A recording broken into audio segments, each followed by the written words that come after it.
Hello, I'm Grady King with Oklahoma Christian Universities, the Director of Church Resources and co-leader of Hope Network. Welcome to Thinking Christian about life, faith, and culture. Our guests today are Taylor Cave and Jacob Bautista from the South Walker Church of Christ in South Oklahoma City. And our topic today has to do with the renewal of a congregation, the South Walker Church, in a changing neighborhood. So welcome, guys. Why don't you introduce yourself a little bit, tell us a little bit about you, and then we'll proceed on. Well, hello, I'm Taylor Cave, and I'm the preacher, pulpit minister here at South Walker. Been here just over 3 years. This go round, I was at this congregation way back when, right out of college. So this is kind of my second go round with South Walker. Married to my lovely wife, Connie. We have 2 daughters who are married to ministers. We didn't plan that, but that's what they chose to do. And we have a grandson, Vincent, and we're excited about that. So that's a little bit about me. Jacob, take it away. Tell us about you. Yeah, my name is Jacob Bautista. I was born in El Paso, but grew up in Arkansas. I am the son of church planters, Carlos and Hortensia. My parents have church planted in Juarez, and Little Rock, Hope, Arkansas, and a few other places. Married to Savannah Bautista, and we don't have any children yet, but we did adopt a puppy, a small border collie, and we call her Ruffles. That's great. That's great. Well, I've known Jacob for a while and Taylor a little while, and I'm just so appreciative of your ministry and what you're trying to do. So talk to me about this context you're in, this South Walker Church. Like Taylor, I attended that church while I was a student at Oklahoma Christian and worked there a whole summer, played on the men's softball team, worked on the bus ministry, attended there. South Walker was 600 or 700, pretty vibrant church, but the neighborhood changed. And what's the context like now, and what are you trying to do? Yeah, well, Grady, when I first worked here, starting in 1989, right out of graduating from Oklahoma Christian, it was a church of a couple hundred, just over a couple hundred, and had a pretty vibrant youth ministry, other ministries going. Since that time, the church had gone down some. I don't think because of any fault of the church, but the neighborhood changed on them, and they weren't able to, adjust completely. It is primarily Hispanic, especially among school-aged families, okay? In that demographic, it's about 80% Hispanic. Wow. So almost every school within any direction is at least, the lowest is probably 70%, some as high as 90% Hispanic. So that's the dynamic here. And while the church were a very evangelistic people, very inviting people, there were cultural barriers, language barriers, and such that meant that this was a church in a gradual decline just because of the demographic situation. And so that's what we came to address. Good. Jacob, how did you come into the picture? I mean, last time I met you, you were at the Graham Street Church in Stephenville. You were a single guy, and now you're married. You got a puppy, and you ended up in Oklahoma City, which I'm thrilled about. But how did you end up there, and what's the dynamic here?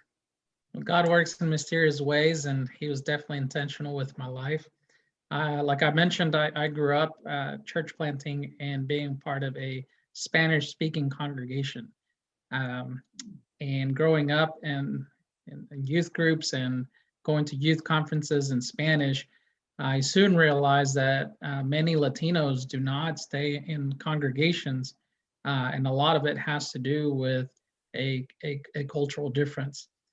They won't stay in a all Spanish speaking environment because they no longer connect with their native tongue, but they won't make a jump to go into an all English speaking environment because there's a cultural void that needs to be filled. Mm-hmm. And just like myself, I'm Mexican American. I love watching the national Mexican team when the World Cup comes around. But every Sunday during the fall, I'll be cheering for the Green Bay Packers. I love burgers and I love tacos. So it's that merging of two cultures that there's a disconnect, and why many young Latinos are just being unchurched or choosing to be unchurched. And so that's been in my heart for a long time. And so somebody reached out to me saying, hey, we're looking for someone to come in and talk to English speaking Latinos about the gospel. And I think that's where I can connect with. Oh, that's awesome. This is an important question for me because I never know what to say. I mean, you use the word Latino, you use the word Mexican American. You know, what is does it depend on who you're talking to? How do we? I don't like to label people, but sometimes I get confused about what's the proper. What is there a proper? Is it just depend on who you're talking to? So yeah, in the world of academics, there's a word being thrown out there, Latina or Hispanic. But to be frank, it just depends on your relationship with someone who's come from a Latino origin. What do they prefer to be called? Some people do not like being called by, where they descend from, like Mexican American. Some people don't like being called that. Yeah. It just depends on the relationship that you have with that person, and that's key. Have a relationship with them, and then you're less likely to offend anyone from a different culture background. Yeah, no, where I live in Irving, Texas, my next door neighbors are from El Salvador, and the kids speak English. The parents understand a little but don't speak it. So I use Google Translator to talk to my next door neighbor, and I'll speak into it, and then it sends it back to him, and then he translates to me, and we laugh about it. But we find a way. If you have a relationship, he's a wonderful man. They're great neighbors. If you have a relationship, everything changes. Yes. And that's the thing. Just amazing. This book I read years ago by Jorge Ramos, I believe I'm saying it right. He's kind of the Univision.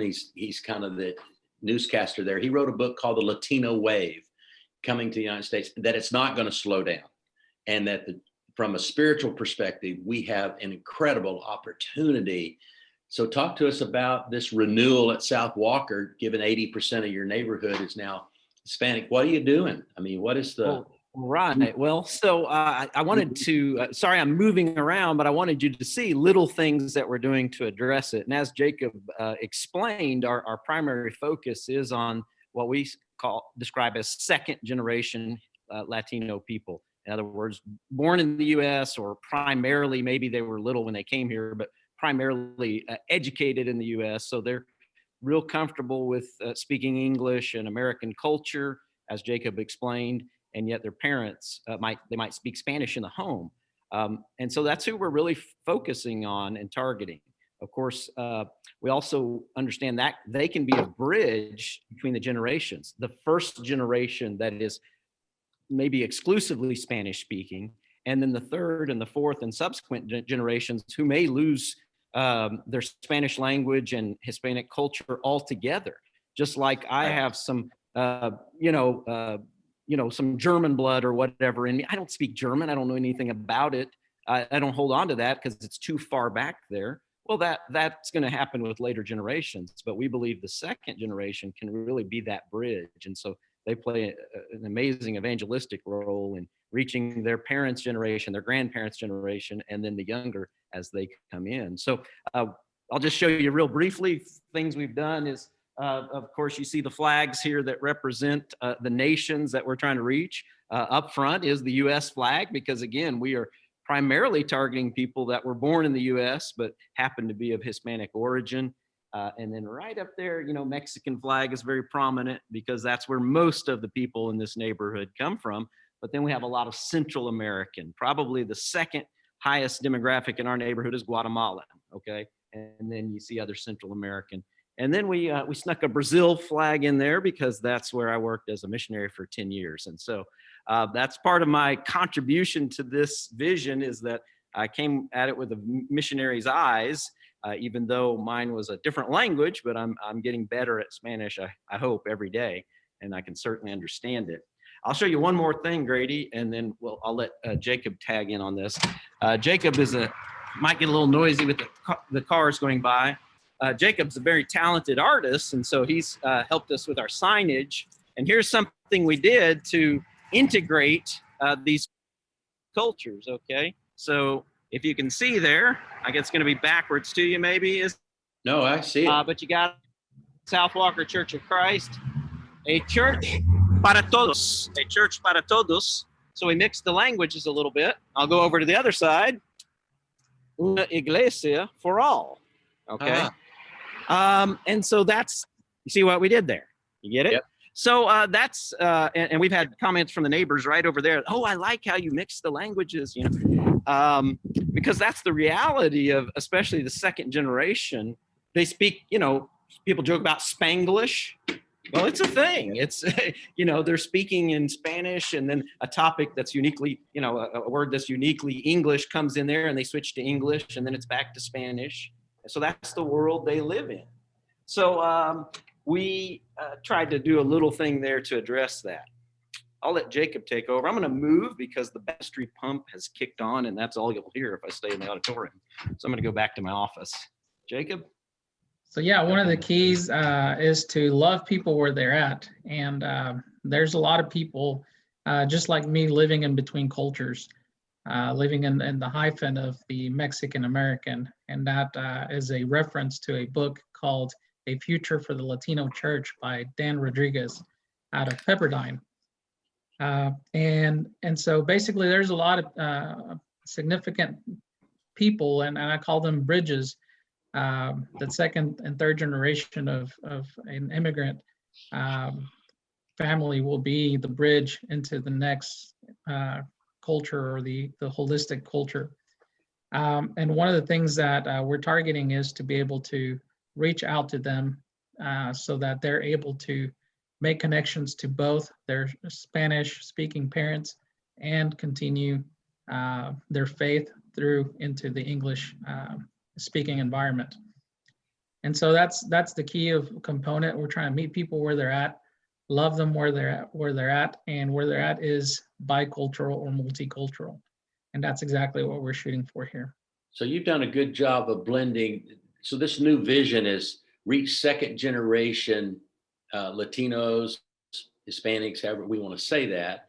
And that second generation has some unique challenges. You're trying to address that through language, signage, but you're also doing some things in the community to draw people, to engage people in relationships. Talk to us about that a little bit. What do you actually do? One of the first things we did, and I did this from day one almost, was English as a second language classes. Because that obviously addresses a need of people, the immigrant community, the first generation community. They're here, and you know, if you just want to survive in this world, you got to speak the language, right? So we put out a little sign, and I mean, the phone started ringing every day. Luckily, I could understand enough Spanish to kind of get my point across that yes, it's on, you know, Wednesday, it's at this time, and that kind of thing. Oklahoma Christian University was a great resource for us in that they provided teachers who were needing to get practice in hours teaching English as a foreign language majors, okay, especially. And so they come down and get their hours in, and we get basically a free teacher out of that deal. So that's good for us. Yes. And it's been tremendous. There's been nights where let's talk pre-COVID, obviously, because things slowed down with COVID, but pre-COVID, we might have 3 classes going, and there might be, you know, 12 people in one, 8 in the other, 3 or 4 in the advanced class. And another little side benefit, we did that on Wednesday nights, and we said free babysitting, which we call Bible class, okay? And so we started getting some kids in Bible class, whereas previous to that, we had 1 kid in Bible class in the entire church on Wednesday nights. Wow. Previous to doing this. And then we started getting these kids, and we've definitely gained families from that ESL effort, 2 baptisms specifically, and another couple that were kind of in that phase of talking to them about their baptism and where they're at spiritually, but they're, as far as attendance, they're more faithful than anybody else. This couple and their 2 little children are here all the time. It's a Guatemalan couple. And So it's pretty exciting to see. And we're restarting those efforts after a little shutdown because of COVID. We're actually Sure. restarting those in about 2 weeks. So when you do worship, you do it in both languages? Go ahead, Jacob.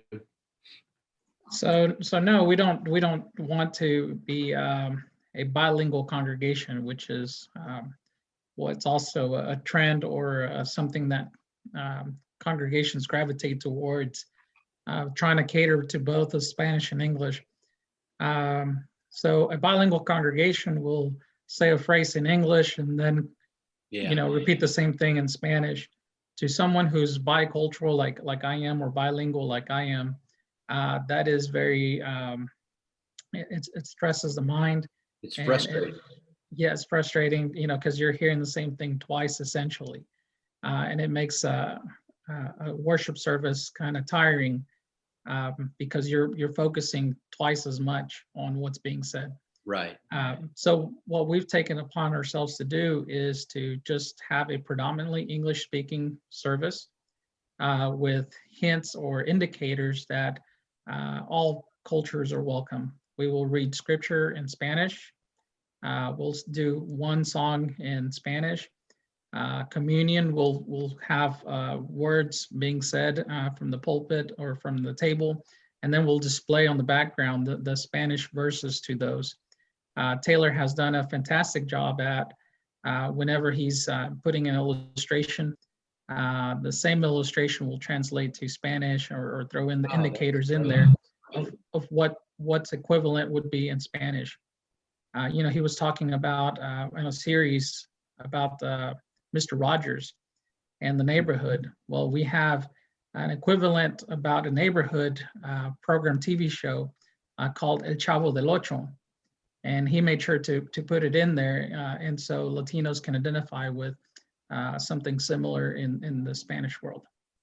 Wow, that's really good. So you have Oklahoma Christian as a partner for language, but you also you had a big building that's been there a while. You had low numbers. I assume the building was paid for. Yeah. Did somebody else partner with you to kind of provide Right. help in some ways? Yeah, exactly. And that was another component of this is, with a church that, when I first got here, we were, attendance was in the low 80s, maybe 70s, older congregation. How are we going to hire another minister? So we've partnered with other congregations that in case support Jacob, and then allow us to have like part-time youth intern, part-time children's director, and those kinds of things. Okay. So that's been an important part of that. And that hopefully, my experience as a missionary helped with that of, okay, I've done it, before, and had some trust with the congregation because I'd been here before, and with some of these other congregations. And so we've developed a good partnership. Another component I'll mention of that is just the church themselves. They have for a long time done a tutoring program called Whiz Kids. They've done that for 23 years. Heard about that. And actually had some success with bringing children up in the Lord, and they'd be into the youth group and baptized and are, great Christian adults now, but had trouble reaching those Hispanic kids, even as you saw from the time the program started 23 years ago to now. When it first started, maybe 25% of the kids were Hispanic. Now it's 80%. Mm-hmm. And so getting those kids to come to youth group, there was a challenge with a language barrier and a little bit of a trust issue, of, okay, can we, what's really going on there, and that kind of thing. Well, some of the little things we're doing, having Jacob here, having last time 2 interns that were Hispanic, putting things out bilingually, the information we give to the parents, they know, oh, well, they care enough to put it in my language, so I can at least, check it out. So that has made a big difference. And those kids have come to our VBSs and fall festivals and, other events. Oh, that's great. One of the things that I have to ask is that, I'm thinking of the word bridge. How do you bridge? Because, you're doing ESL, I guess they come up through natural conversations about it takes spiritually minded people to have spiritually minded discussions, obviously. People, but I find a lot of times our approach is a goods and services approach. We're going to do food and clothing and benevolence, Christian benevolence, and that's all good, but we lack the bridge to the relationship. So if that's communicating, do you understand what I'm asking? How do you move from, how do you cross the bridge into the spiritual relationship and discussion? So one of the ways that we've been able to connect with people at a spiritual level is, for example, we had an ESL class, and one of the things that I started doing at the ESL class is going ahead and doing a prayer for everyone that's there, and on that particular day, and then extend an invitation to a spiritual event that we would be hosting in the near future. And then that's how you know who's more interested in having a further conversation about a spiritual matter, by piquing the interest of those who are ready to know who Jesus is and know our mission and our focus here at this congregation. We've been able to just, you pull in a lot of people, and out of those, you prepare them for what's coming next, a spiritual based event or spiritual based program, and pique their interest that way. And that's how we're able to defer on or make a difference on who's here just for the benefit of receiving an ESL class or a service, to those who are seeking something deeper, or a deeper connection. Oh, that's great. That's great. During COVID is impacted all of us in so many profound ways, and how we do church. It's helped us realize what we've been kind of a pattern to and addicted to in some ways, a Sunday morning event, and it's helped us realize miss people and relationships. So how have you had to function during COVID? What have you done during the COVID crisis to continue some kind of ministry outreach? Because it's challenging, isn't it? Yeah, and we were like a lot of churches that had to shut down in the early part of that and go online. Luckily, we had been doing that previously, maybe not as well as some, but we at least had a presence online.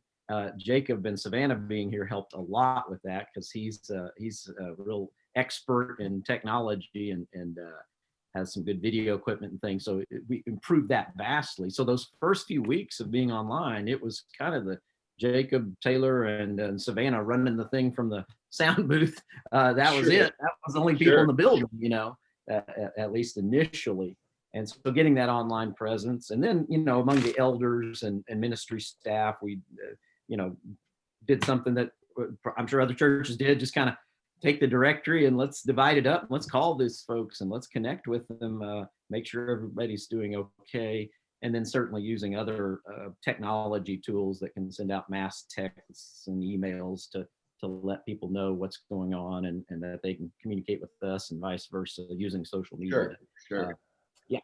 So when you landed there, Taylor, when you arrived there, you said there were 70 to 80 landed, like a Martian or something. I don't know. Yeah. There were 70 to 80 already present, which I would call the long-term established older members.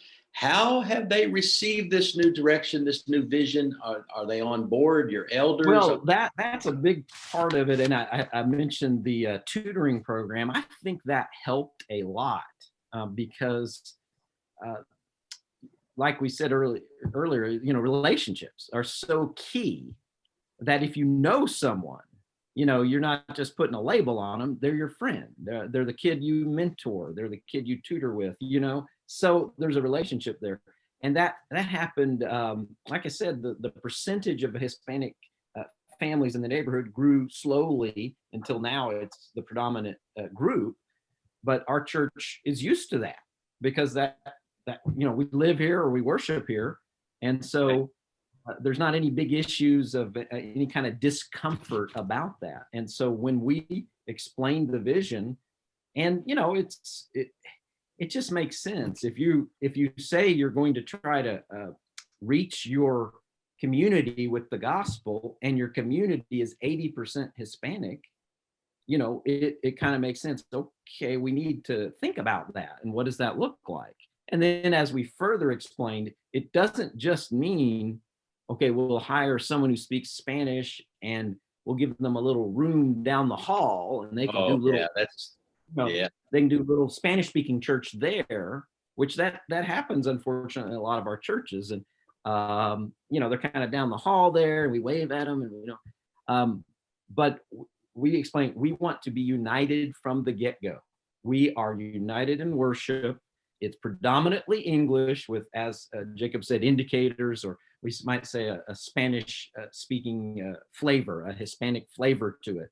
Enough little things, it's anybody can come in and say, good morning, buenos dias. I mean, that didn't cost anybody anything to do that, and we could do that. right. So at least there's that comfort of, okay, they respect my culture and my language here. And then we do have some separate things. So we do worship first currently, and then Bible class. There is a Spanish language Bible class where they can go a little deeper, because I've been the foreigner learning a new language, and sometimes you're just lost, and you're getting some of it, but it's always nice to hear it in your native tongue. So we make those accommodations, especially for that first generation, even as their kids are in Bible class, the teen Bible class, kids Bible class, all English, maybe some songs in Spanish occasionally, but they're going to school in English, they know English. But maybe the parents don't. So there's Jacob to teach that class. So that maybe is a slightly different way that we're doing it. That's something unique, I think, about our approach among other churches. Some have gone and tried the full bilingual route. And Right. as Jacob explained, that makes me tired. It makes everything take twice as long. Been there, done that one. That is frustrating to everyone Yeah. concerned. Yeah. Yeah, and the other alternative is that we're just two churches meeting in the same building, and we really don't have any, real connection with each other than that waving and awkward wave in the hallway, because you're looking at the person going, I don't know if they understand me, So we, like I said, we're united from the get-go, and the intent is to stay that way. It really, I mentioned the numbers there. When Jacob first got here, one thing we were so impressed with is that things took off quickly. He started at the beginning of 2020, January, first Sunday of 2020. And I mean, by late February, early March, we were having attendance up in excess of 100 because of just connecting with those ESL people, him praying for them, him inviting them. We had a Sunday where we had 7 nationalities represented in the audience. Oh, that's incredible. And then COVID. Yeah. In COVID. It's hard not to take it personally, Grady, I'm going to admit. I don't know that the devil was just after our congregation, but I'm taking it a little personal. But what's exciting to me is this picture in Revelation of every tribe and every nation, that whole picture, this Romans 16. I mean, you've got just so many people from so many backgrounds, this beautiful expression of not being, I got a church over there for them and a church over, but it's one. And I love that vision. So tell us, we want to kind of wrap this up a little bit for now. We probably could do it again sometime with some other nuances and check in with you. But what are your so whats? If somebody's listening to this, they're in a changing neighborhood, what would be one or two of each of your so whats? And then we'll go from there. Yeah, I'll do a couple, and then Jacob can do what he wants. I think is just ask the question, are we really reaching our neighborhood? Too many of our churches are drive-in churches. We recognize that, especially in our cities, that everybody lives out in the suburbs and they drive into church, don't know the neighbors and such. So ask that question and then say, well, what do we do about it? And then do the obvious things like, well, if our neighborhood has a certain ethnic demographic that is not represented in our church on the staff or in the pews or anywhere, we need to address that. So that's one, so what is ask that question. The other one is a little spin-off benefit, if you will, a blessing of our approach is that when you focus on that culture, and you're intentional about it, in our case, Hispanic culture and language group, you find that people in other ethnicities and language groups have a comfort level too.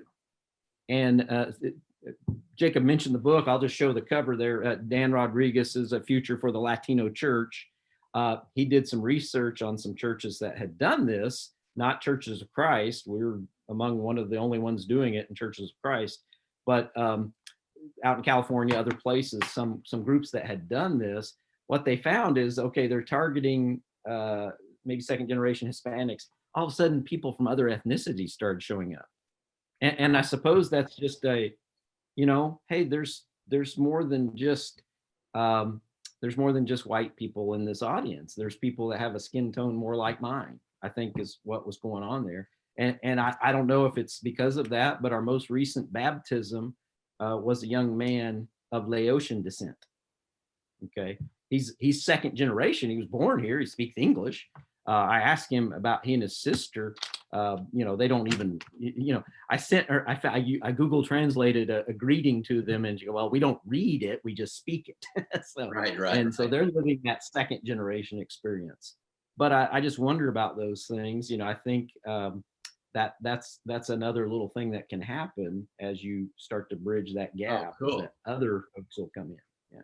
Those are really helpful. Jacob, what would you add to that? Well, one of the things that we got to realize is that, when it's that the mission field is here, and we got to take advantage of the mission field moving around us, and it could look in many different ways. And like Taylor was saying, recognize what our neighborhoods are, and then be able to love those neighbors as where they're at, and bring them into Christ as well. And that's the second thing I would add is, growing up, my mentality was, when you love others, you're giving them your love, like, well, here, you poor little thing, here's my love, and Jesus completely turns that around in Philippians 2. He says, love others above yourself.